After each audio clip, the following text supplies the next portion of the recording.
Higit 2 milyong piso na halaga ng hinihinalang shabu ang nasamsam ng Pro5 sa isang matagumpay na operasyon kontra iligal na droga sa Camarines Norte. 3 sospek ang naaresto matapos masabat ng mga operatiba ang malaking volume ng iligal na droga sa isinagawang buy-bust operation. Magbabalita dyan si Police Staff Sergeant Mercolito Lobendino Jr. Mahigit 20 milyong pisong halaga ng hinihinalang shabu ang nasamsam ng Pro5 sa isang malakihang anti-illegal drug operation sa Vincents Avenue, Purok 2, Barangay 5, Daet, Camarines Norte.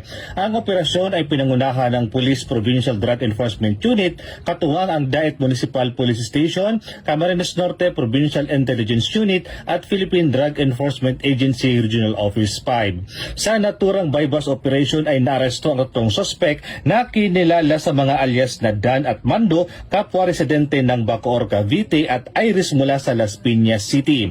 Lahat ng mga ito ay nasa 8 gulang at nakalista bilang mga high-value individual sa illegal na kalakalan ng droga.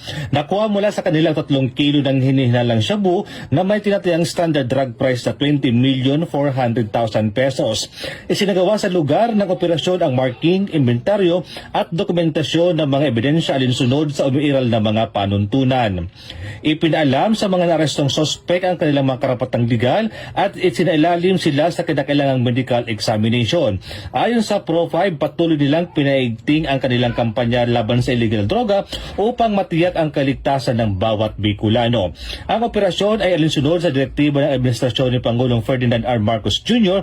para sa isang epektibo at makataong kampanya kontra droga, gayon din sa Enhanced Emerging Police Operations Framework ng PNP sa ilalim ni Acting Chief PNP Police Lieutenant General Jose Melencio C. Nagtatis Jr. Hinihikayat din ng publiko na maging aktibo sa pag-uulat ng mga kahinahinalang gawain.